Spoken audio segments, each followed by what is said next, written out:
Bonjour à toutes et à tous, c'est Guillaume, j'espère que vous allez bien. Et aujourd'hui, une petite vidéo très orientée démystifiée. On avait créé cette catégorie sur la chaîne YouTube. Le but, c'est que j'alimente de temps en temps cette catégorie pour casser un petit peu les idées reçues finalement sur nos salles visio. Et aujourd'hui, on va clairement casser une idée reçue sur c'est quoi une salle visio et comment nous on la voit au sein de CG Media. Le but un petit peu aussi pour moi, c'est typiquement vous voulez équiper une salle et puis vous êtes un peu perdu là-dedans et je peux comprendre. Et le but, c'est de vous donner quelques petites choses à regarder quand vous faites appel à une entreprise comme la mienne, hein, CG Media, mais aussi peut-être d'autres. Comme ça, vous avez quelques pistes de réflexion et quelques questions à poser à votre intégrateur, vraiment pour que le but, c'est que la salle et l'utilisation de cette salle et la qualité audio fonctionnent avec vos envies. Et c'est vrai qu'en ce moment, il y a de tout, il y a beaucoup de produits, c'est pas forcément hyper clair. Et je vais essayer de clarifier un petit peu les choses. Donc une salle visio, déjà je vais représenter un petit peu, moi c'est Guillaume Anceron, je m'occupe d'une entreprise qui s'appelle CG Media, donc on est effectivement intégrateur audiovisuel, faut pas nous en vouloir, et on a pour but d'accompagner vraiment nos clients dans soit la reprise de salles audiovisuelles qui était un peu passée de mode, et puis maintenant qu'on passe sur des solutions type corporate, hein, donc Teams, Zoom, Cisco Webex, ou tout simplement des nouvelles implantations de salles visioconférences, c'est-à-dire qu'on part de zéro et on équipe des nouvelles salles. Premièrement, une salle visio, c'est des tables, des chaises. Dit comme ça peut être idiot, mais une table carrée en salle visio, c'est pas une bonne idée. On va plutôt favoriser des tables type trapézoïdale. Pourquoi ? Parce qu'en fait, la caméra, l'angle de nos caméras, des caméras visio, si tout le monde était aligné au même niveau, hein, donc sur une table carrée, ça va poser problème parce que finalement, les gens qui sont très proches de la caméra vont venir cacher ceux qui sont très loin. Et donc, on voit souvent des gens se pencher en avant pour pouvoir qu'ils soient vus. Pour régler ce problème, c'est très simple, hein, on fait appel à une table trapézoïdale. Les chaises, ça change rien. Là, vous pouvez choisir, vous faites ce que vous voulez sur les chaises. Choisissez quand même des chaises ergonomiques, c'est pour des salles du conseil, salles de direction. Après, des chaises classiques. Typiquement, dans notre showroom, on a des chaises très classiques. Finalement, on ne passe que 45 minutes, 1 heure assis dessus.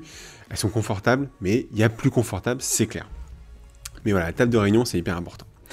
Ensuite, là-dedans, il y a la caméra. Alors la caméra, on voit de tout. Il y a de la 4K, il y a du Full HD. Honnêtement, ça a peu d'importance. Ce qui compte, je vais me faire taper sur les doigts, ce qui compte surtout, c'est est-ce que vous voulez une caméra qui se pilote à distance ? Est-ce que vous voulez une caméra avec un angle fixe ? Et, très important, à quelle distance se trouve la première personne de votre caméra ? Parce que si vous prenez une caméra avec un grand angle, genre 110, 111 degrés, et qu'elle est à côté de la caméra, je vous garantis que son visage va être déformé. Typiquement, pour une salle du conseil classique, 11, 10, 12, 13 mètres de long, on va avoir des caméras avec un angle de 60, 72 degrés, c'est très bien. Point suivant, la qualité audio. La qualité audio, déjà, au sein de CG Media, c'est la chose où on ne fera jamais de concession. Exemple, un client qui me dit « Oui, Guillaume ou Monsieur Manceron, ça rentre dans mon budget, et s'il y avait moyen de gratter un petit peu, je sais pas, quelques milliers d'euros pour que ça passe sur le budget un tel, ça serait bien. » C'est sur la caméra qu'on fera le geste, qu'on fera l'effort, en aucun cas sur l'audio. Pourquoi ? Premièrement, la vidéo, on peut s'en passer. Je pense que là, il n'y a plus besoin de prouver que beaucoup de réunions se font en audioconférence et pas en visioconférence. Donc on va peut-être pouvoir couper sa caméra, et puis je pense que d'ici peu, on va nous dire, vous voulez faire des visios éco-responsables, vous coupez votre caméra, ça évite d'utiliser de la bande passante, ce qui est vrai, mais le but de la visio, c'est quand même de se voir, hein, juste comme ça. La qualité audio, on ne fera aucune concession. Ça, c'est très clair. Si on vous a conseillé des micros, c'est que c'est les micros qu'il faut pour votre salle. Pourquoi ? Un micro, il doit pouvoir être capable de gérer l'écho de votre salle, ce qu'on appelle la reverb. Typiquement, vous avez beaucoup de baies vitrées, vous avez un parquet, ça renvoie le son énormément dans les micros. Donc, on vous conseillera des micros adaptés à votre pièce. Nous, les micros, on n'est pas du tout adeptes des micros qu'on pose là sur table, qui font des fils partout, qui font des câbles partout, ce n'est pas du tout notre manière de travailler, et c'est pour ça que nos micros sont légèrement plus haut de gamme que d'autres. On va les mettre dans le plafond, d'accord ? On va les mettre dans les dalles de faux plafond, on va les fixer soit avec des élingues pour venir les poser proprement là, magnifiquement au bord d'une table qui viennent prendre juste la longueur de la table pour capter les gens autour de cette table. Moi, les micros sur les table de réunion, je ne comprends pas que ça existe encore. Je ne veux plus ça, et c'est ce que j'insiste auprès de mes équipes quand ils font une expression de besoin.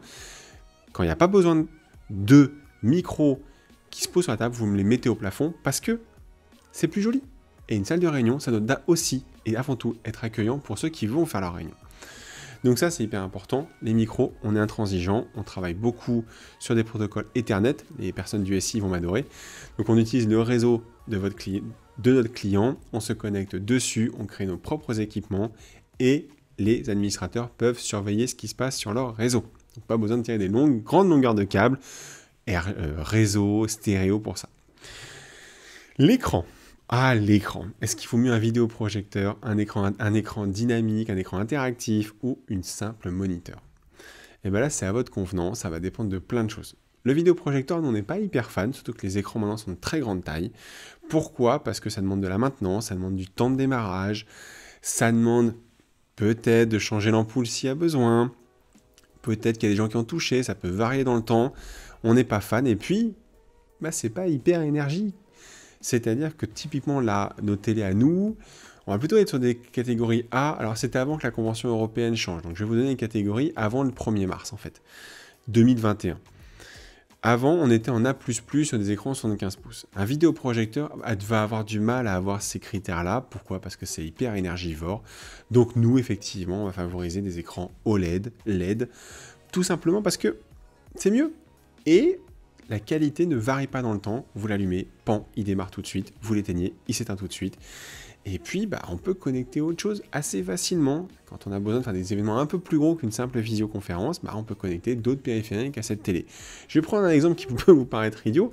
Quand il y a une compétition de rugby, de tennis, de foot, alors effectivement, en ce moment, c'est un peu compliqué, mais on peut très bien se dire, là, aujourd'hui, la salle de réunion, elle sert de team building pour projeter peut-être un match, peut-être une compétition. Et ça, c'est important. Le vidéoprojecteur ne le permet pas toujours. Souvent, il est suspendu au plafond et c'est compliqué d'y avoir accès pour connecter un PC. La télé, c'est vachement plus simple. Et évidemment, nos moniteurs sont 24/24, 7/7, donc il n'y a aucun souci. Ils ne varient pas dans le temps, en fait. Donc ça, c'est important. Ensuite, il va y avoir la notion de AirMedia. Donc le AirMedia, c'est très un langage d'intégrateur. C'est tout simplement de pouvoir partager son bureau, ce qu'on affiche, c'est PowerPoint, c'est PDF, directement sur l'écran, sans câble. Encore une fois, on déteste ce fameux câble qui se passe entre les collègues en disant attends, je vais attaquer ma presse, je te montre. Toi, tu peux attaquer ta presse, tiens, prends le câble. Non, ça, c'est pas possible pour nous. Souvent, encore une fois, le mobilier est beau. On va éviter de mettre un pauvre câble HDMI qui se balade sur la table parce que ça ne ressemble pas à notre façon de faire. Et nous, c'est pas quali parce que c'est pas joli. Donc, on va favoriser le AirMedia. Donc, on travaille très clairement avec Barco là-dessus. Là, je peux dire une marque, je pense que tous les intégrateurs travaillent avec la même marque. Parce que c'est des produits qui nous correspondent et nos équipes ont passé les certifications CX pour utiliser la gamme CX30, CX20, CX50. Parce qu'encore une fois, on est au monde de la visio et on a besoin de partager aussi le contenu audio et vidéo de la salle sur un pont visioconférence Teams ou Zoom. Peut-être un point aussi important, c'est la simplicité. Beaucoup de nos clients nous demandent une solution identique dans l'intégralité des salles. Et ça, on peut l'avoir avec nos équipements, mais aussi avec la solution Teams, c'est pas le problème. C'est-à-dire que quand le CEO, le DIRCOM, le directeur de cabinet se déplace d'un bâtiment à l'autre ou d'une salle de réunion à l'autre, il n'a pas besoin de chercher 3 heures comment démarrer la visio. Ça, c'est insupportable. Même pour moi, quand je découvre des nouvelles solutions ou des nouveaux systèmes de visio, je ne comprends pas que parce qu'on passe d'un PC à un Mac, ça change. Non, la personne doit arriver dans la salle, elle appuie sur 2 boutons, et ça, on le fait confiance à notre ergonome pour ça, sur démarrer la visio, arrêter la visio, démarrer la salle, éteindre la salle. Je pense qu'on peut difficilement faire plus simple, et c'est le but. On ne doit pas passer 2 heures à démarrer des salles visio, c'est pas possible, ça ne peut pas être possible. Et ensuite, une dernière chose, c'est tout simplement la notion de simplicité, de connexion. De plus en plus, les collaborateurs ont leur PC, ils ne doivent pas passer 2 heures à connecter leur PC. Donc, USB sans driver, pour nous, il ne peut pas exister autre chose que ça. Il ne faut pas installer de driver, il ne faut pas déranger le service informatique à chaque fois que quelqu'un de nouveau dans l'entreprise veut utiliser une salle visio. Il branche, ça fonctionne avec des drivers génériques, donc Windows le reconnaît directement, et il va configurer son logiciel de visioconférence directement. Je pense qu'on peut difficilement faire plus simple que ça. Voilà un petit peu pour cette vidéo. Alors, c'est vrai que ça ressemble peut-être plus à un live ou mais j'aime bien cette catégorie démystifiée, parce que je veux que vous compreniez dans une salle visio, c'est pas juste je veux faire une visio. Non, c'est un écran, c'est une caméra, c'est des micros, et ça doit surtout s'adapter à votre écosystème. Une salle visio de 2, 6 personnes, on ne va pas l'équiper de la même façon qu'une salle de 22, 26 personnes. C'est pas possible.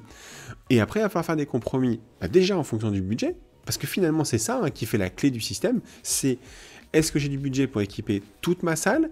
Est-ce que j'ai besoin d'avoir la qualité auditive sur l'intégralité de ma salle? Ça, c'est important. Donc ça a un coût et c'est pas anodin. Et c'est vrai que j'avais envie de clarifier un petit peu les choses là-dessus parce que consulter un intégrateur pour faire des salles visio, c'est normal. Maintenant, c'est vrai que nous, on demande toujours le budget. Pourquoi? Pour savoir un petit peu dans quelle catégorie on doit placer notre lead. Est-ce qu'on fait plutôt une salle premium, typiquement une salle finie par un architecte? Bon, en général, on a été consulté avant en toute transparence, mais le but, c'est vraiment de coller au budget sans dégrader la qualité audio. Et c'est vrai que nous, on fera plus des concessions sur les caméras, et je pense qu'on est beaucoup à faire comme ça, que sur les micros, parce que c'est dans notre genèse de CG Media d'avoir une qualité forte sur l'audio.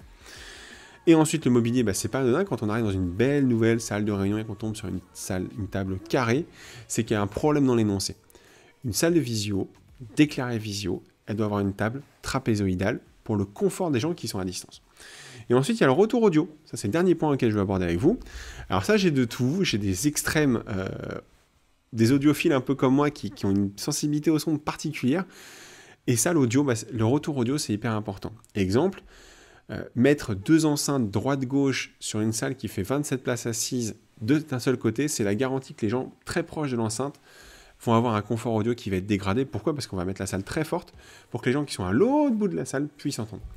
On va plutôt, nous, favoriser une répartition, une pression acoustique un petit peu identique au-dessus de la salle de réunion. Donc ça, c'est à travers des enceintes plafond qu'on va venir mettre discrètement dans le faux plafond et qui va venir mettre une petite pression acoustique répartie autour de cette table de réunion pour que les gens qui soient juste en dessous de l'enceinte n'aient pas de problème et ceux qui sont un tout petit peu plus loin n'en aient pas non plus d'un point de vue confort auditif. Et il vaut mieux, et j'insiste là-dessus, avoir des enceintes un petit peu partout à un son, à un volume, à ce qu'on appelle un gain correct, que 2 enceintes juste très loin de la salle, au bout de la salle à côté de l'écran, et donc très loin des personnes qui y parlent, très fort parce que c'est très désagréable. Voilà un petit peu sur l'aspect purement équipement. Il y a plein d'autres choses, hein. Il y a l'AEC, il y a comment on gère tout ce transfert du signal. Mais voilà, je voulais partager un petit peu avec vous ça dans cette catégorie démystifiée. Si évidemment vous avez des questions, n'hésitez pas à nous contacter, on se fait un plaisir d'y répondre. Je pense qu'on répond à beaucoup des questions, soit à travers le chat, soit à travers notre compte Instagram principalement, puis bientôt notre compte TikTok qui s'ouvre. Mais voilà, n'hésitez pas à nous poser vos questions, n'hésitez pas à réagir dans les commentaires de cette vidéo, on se fera un plaisir d'y répondre parce qu'encore une fois, on est là pour accompagner aussi les gens qui transitent vers la vidéoconférence. Et moi je vous dis à très bientôt pour une prochaine vidéo sur la chaîne CG Media.